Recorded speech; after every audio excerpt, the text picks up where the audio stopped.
네, 반갑습니다. 안드레입니다. 오늘은 일본에 비해서 한국 정치인들의 수준에 대해서 간략하게 말씀을 드려보도록. 머스크가 트럼프가 엄청 신경 쓰는 원 빅 뷰티풀 법안이라고 하나? 그거를 엄청 비판을 했죠. 절대 통과시키면 안 된다고 상원도 압박하고 있는 상황이. 근데 이게 진짜 대단한 겁니다. 왜냐면 이게 사실 머스크가 하는 말이 맞는 말. 좀처럼 정부 지출 계속 크게 하면은 미국이 아예 망하진 않겠지만 굉장히 경제에 심대한 타격이 있을 거거든요. 근데 이거를 본인이 총대를 메고 얘기를 하는 거예요, 얘가. 그러니까 물론 이거 누가 좋아하겠습니까? 보니까 폭락을 하고요. 주주들이 다 싫어합니다. 그런데도 하는 거예요. 왜냐면 심지어 정치인도 아니에요. 정확히 얘는 그냥 이게 미국의 차파리는 자기가 옳다고 생각하는 방향을 위해서 자기가 돈 날리면서 이렇게 얘기를 하는 겁니다. 장기적으로 테슬라는 결국 롱이라고 보기는 합니다. 이거는 제가 왜 이렇게 보는지는 말씀을 드릴게요.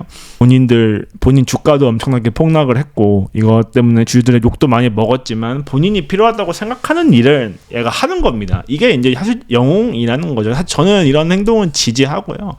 어차피 주가는 장기 펀더멘탈을 수렴하는 거기 때문에 장기적으로 좋은 성과를 보여주면 결국 올라갈 거라고 봅니다. 이렇게 트럼프랑 싸우는 거는 저는 큰 이슈는 아니라고 생각을 해요. 그러니까 왜 미국이 제국이 되고 세계를 지배하는가? 그러니까 머스크 같은 애들이 있어서 그렇습니다. 지 돈 다 때려치고서라도 국가를 위해서 봉사하는 애들이 있는 거예요. 미국의 국민들 되게 우리는 미국인들이 상식이 없다 이렇게 놀리는데 이런 행동을 하면은 그걸 다 알아주고 지지를 해줍니다. 과거에도 머스크가 도지를 통해서 이제 정부 지출을 절감을 했죠. 근데 거기서도 이제 돈이 좀 생기니까 그거를 국민 배당하겠다고 트럼프가 얘기하니까 국민들이 가장 많이 한 말이 니네 빚이 많아서 그지랄 하는 건데 빚부터 갚아라. 이게 레딧 베스트 댓글이었어요. 한국이랑은 차원이 다르죠. 결이 다르고요. 그리고 미국에서 애국자는 반드시 보상을 해주고 보상을 받는다는 믿음이 있습니다. 이게 국민한테 이제 거짓말을 옛날에 쳐서 닉슨 대통령이 사임을 했었어요. 워터게이트 때문에. 지는 개입이 없다고 했었는데 알고 보니까 보고를 받았다가 얘도 이제 사임을 했죠. 거짓말 쳐가지고. 워터게이트 때문에 사임한 게 아닙니다. 국민한테 거짓말 쳐가지고 사임한 거예요. 정확히는. 근데 이제 그 후임으로 공화당의 제럴드 포드가 대통령이 된 겁니다. 근데 당시에 이 포드가 국민들이 다 닉슨을 별로 안 좋아할 거 아니에요. 마치 옛날에 대통령 탄핵당하면 같이 돌 던지기 좋잖아요. 근데 이제 그런 비슷했겠죠. 현재 한국이나 과거 한국 닉슨을 사면을 합니다. 이 총대를 메고. 그래서 당연히 국민들 지지율이 폭락을 하고요. 그것 때문에 제럴드 포드라는 사람은 거의 정치적으로 재기불능이 됩니다. 왜냐하면 자기 당의 대통령을 뭔가 범죄 혐의점이 있는 사람을 본인이 사면을 한 거기 때문에 여기에 대해서 국민들이 엄청 싫어할 거야. 이 사람이 몇 달 뒤에 대통령 선거였어요. 재선 선거였고 여기서도 당연히 질 걸 알고 이거를 합니다. 본인의 정책으로 자살할 걸 알고. 그래서 근데 이걸 한 이유를 나중에 물어보니까 이 국민들의 정신 건강을 위해서 사면합니다. 그러니까 이거 화해의 시기라고 해요. 그러니까 우리는 뭔가 어떤 사람이 잘못을 했을 때 그 사람을 계속 괴롭히고 때리고 멍석말이를 물론 조금은 해야겠죠. 근데 그게 아니고 장기적으로 우리나라가 결국 하나의 국가이기 때문에 계속해서 하나로 나아가야 되지 않냐. 그래서 자기가 희생을 한 거다라고 얘기를 했습니다. 미국인들도 당시엔 이걸 엄청 싫어했지만 장기적으로는 이 민주당이죠. JFC 상 같은 것도 민주당에 주고 이게 되게 국가의 어른인 거죠. 이 사람이 자기의 장치적인 이득을 봤을 때 그냥 괴롭히는 게 나았을 겁니다. 사면도 안 하고. 근데 이걸 했다는 거예요. 중간중간에 미국이 뭔가 고통받고 어려울 때마다 이런 머스크나 포드 같은 위대한 영웅들이 나와서 국가를 이끌어가는 게 미국의 저는 저력이라고 생각을 합니다. 그래서 미국의 어떤 자원도 있고 지정학 같은 것도 있지만 미국 자체가 아예 개판이었으면 그런 것도 다 망했을 거예요. 근데 그런 게 아니죠. 미국은 타고난 것도 잘 타고났지만 이런 영웅들이 항상 나오고 이런 영웅들의 어떤 행동이나 이런 걸 국민들이 알아주고 지지해주기 때문에 저는 미국은 결국 또 올바른 방향으로 갈 거라고 생각을 합니다. 일본도 최근에 엄청난 이슈가 있죠. 쌀값에 대한 이슈가 있는데 일본 쌀값이 거의 2,000엔에서 4,000엔을 거의 2배가 폭등을 했다고 합니다. 근데 이제 여기에 가장 큰 원인이 자민당의 농협의 카르텔. 일본 농협이 여기 이제 민간단체인데 직간접적으로 엮인 사람만 1,000만 명이에요. 그러니까 1,000만 표란 얘기예요. 현대 자민당의 코어 지지 계층 중에 하나입니다. 그리고 7월에 이제 선거가 있다고 해요. 근데 이제 현재 총리 개파에다가 상당한 로비를 하고 있다고 합니다. 그래서 전 이런 쌀값 문제를 해결하기 위한 농림부 장관이 나와 계속 쌀값에 대해서 뭐 지금 적절하지 않냐 자꾸 이런 식으로 얘기를 하는 거예요. 본인들을 지지해주고 정치자금을 지원해주는 이익 집단을 대변하기 위해 국민의힘이 이렇죠. 국민의힘이 자기들 지지해주는 이런 건설 카르텔들한테 간접적으로 도움을 받겠죠. 뭐 그런 것들 통해서 이제 계속 부동산 건설 지원한다 계속 얘기하면서 이제 국민 전체 세금으로 그렇게 뻘짓하는 거죠. 근데 이제 이런 문제가 이게 해결이 진짜 어려운 거죠. 왜냐하면 자기를 지지해주는 정치 세력 피해를 보는 문제가 되는 거니까. 그리고 이거를 해결을 한다고 해서 지지율이 오를지 말지는 미지수인 거거든요. 근데 이거를 해결을 해서 기득권을 타파를 하면은 농민들이 다 기득권은 아니겠지만 아무튼 농협의 폰은 확실하게 날아갑니다. 당연하겠죠. 원래 모든 국가마다 다 기득권이라는 게 있고 그거를 해결을 하는 건 굉장히 어려운 문제가 되는 거죠. 우리나라에서 그 펀쿨색조라고 하죠. 얘가 이제 고이즈미 신지로 얘가 이제 한국에서 되게 놀림 받는 사람입니다. 말을 되게 잘 못한다고. 근데 얘가 이제 갑자기 쌀 문제를 해결을 담당을 하게 된 거예요. 어려운 자리죠. 누가 하고 싶겠어요. 이거 뭐 잘해봤자 본전치기란 딱 자리잖아요. 그러니까 젊으니까 얘한테 그냥 총대 매라고 한 거예요. 얘도 7월 선거인 거 알고요. 자민당의 핵심 계파, 특히 지금 현재 총리 계파가 쌀값을 지지한다는 것도 당연히 알 겁니다. 근데 얘가 그냥 자민당 계파 쌩까고 정부 비축미를 다 풀어서 쌀값을 안정시켜 현재 4,000원에서 세금 포함 2,000원대로 내려오게. 근데 여기서 자민당 내 또 다른 계파가 이렇게 얘기를 합니다. 그냥 이거 농민들 좋고 소비자한테도 좋은 방법이 있지 않냐? 면세하자. 그러니까 세금으로 보조금을 주자는 얘기죠. 그러니까 즉 쌀의 소비세 10%를 면제하는 방법을 냈는데 이거를 안 합니다. 일본은 이걸 안 해요. 그러니까 왜냐면은 이거를 하면은 결국에는 1년이라고 해도 그것도 다 국민 세금이잖아요. 전체 세금이잖아.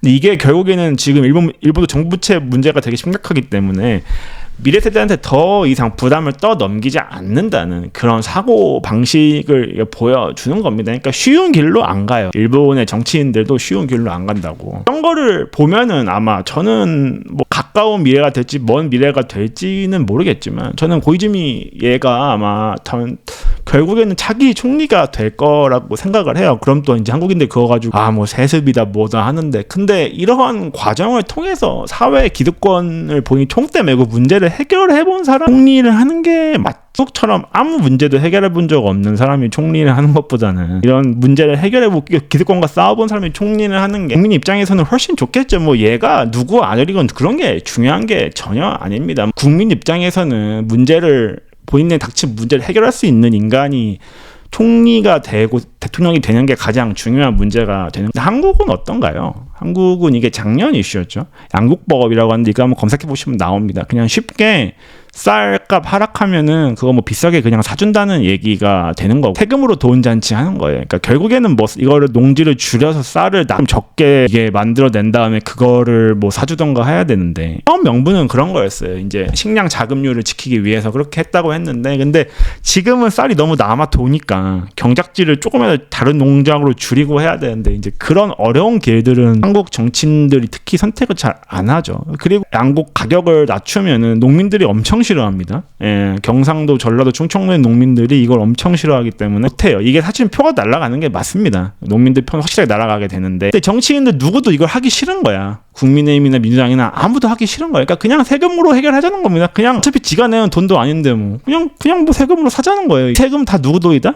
결국 다 미래 세대의 돈이고요. 표권이 없는 고등학생들 애들 그리고 심지어 이제 아직 안 태어난 미래 세대들의 부담이 되는. 그러니까 저는 만약에 이 문제를 이제 현재 이재명 대통령이 이제 집권을 하게 됐잖아요. 근데 다수당이기도 하고 대통령이기도 하니까 진짜 이거를 농민들 표를 포기하더라도 지지율을 생각을 안 하고 장기적인 방향으로 국가의 부담이 덜 가는 방향으로 이걸 만약에 문제 해결한다? 그럼 저는 오늘부터 지지를 하게 될 겁니다. 근데 그렇게 될 가능성은 거의 전혀 없다고 생각을 하고요. 한국은 자꾸 뭔가 민주주의 뽕을 빠는 분들이 계신데 근데 솔직히 좀 저는 쪽팔리다고 생각을 하고요. 한국은 민주주의 국가 하니까 민주주의 국가긴 하겠죠. 근데 그냥 현재주의라고 저는 생각을 내가 지금 모든 꿀을 빨고 모든 질문 다 미래 세대에게로 떠넘기게 되는 거. 그다음에 이 미래 세대는 머릿수가 적고 투표권이 없기 때문에 그냥 아예 무시를 하게. 그래서 그렇게 직접 뽑고 미래를 다 지금까지 계속 모든 문제를 다 미래로 떠넘겼던 사람들이 다 이제 박근혜, 문재인, 윤석열, 이재명 뭐 이런 사람들 4명 다 정당 같은 거 따지지 마세요. 4명 다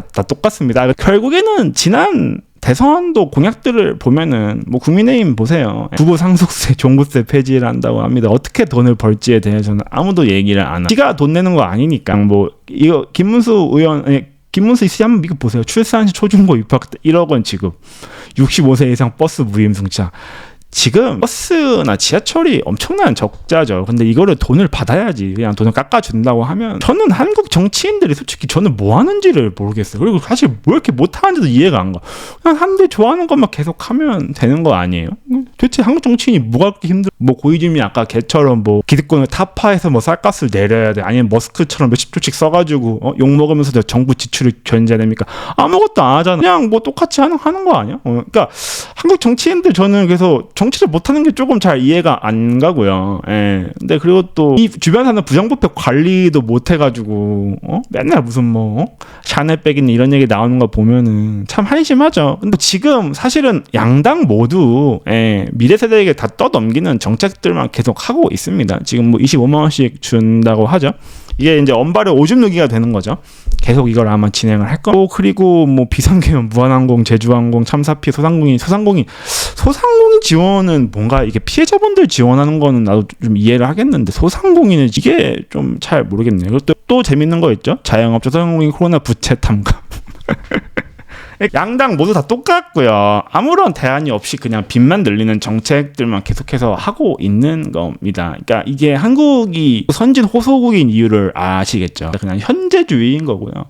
한국에 머스크같이 욕먹으면서 미래나 자기 국가를 위해서 헌신하는 사람이 있나요? 아니면 뭐 포드 전 대통령처럼 욕 처먹으면서도 국가의 통합을 위해서 자기의 정치적 생명을 희생하는 그런 정치인, 아니면 뭐 펑클색자같이 기득권 타파하면서 세금 더 안 떠넘기고 문제를 해결할 수 있는 정치인. 저는 만약에 대통령이 오늘부터 미래 세대한테 부담을 안 떠넘기는 정책을 계속해서 수행을 하고 본인 지지율을 깎아 먹으면서도 개혁들을 추진을 한다면은 저는 당연히 지지해줄 생각이 있습니다. 뭐 그 사람이 과거가 어땠든 간에 저는 그런 건 중요하지 않아요. 그냥 오늘부터 잘하면 된다고 생각을 합니다. 근데 저는 반대로 기대감은 전혀 없어요. 그냥 결국에는 똑같죠. 돈 풀고 부채 늘리고 상급지 부동산 부양하고 본인들 지지율을 올리는데 미래 세대의 땀과 피를 계속 희생을 할 겁니다.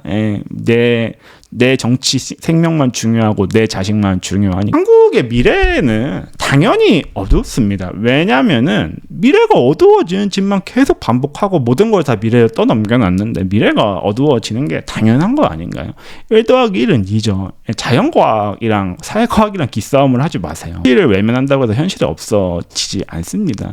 미래 세대에 어두워지는 짓만 계속 반복하는데 미래가 어두워지지 않을 거라고 기대하는 거는 정신병 초기 증상인 거예요. 미래가 어두워짐만 하는 정치인들을 계속해서 뽑아주고 그거를 지지해주는, 당연히 어두워지는 거 아닌가요? 네, 이상입니다.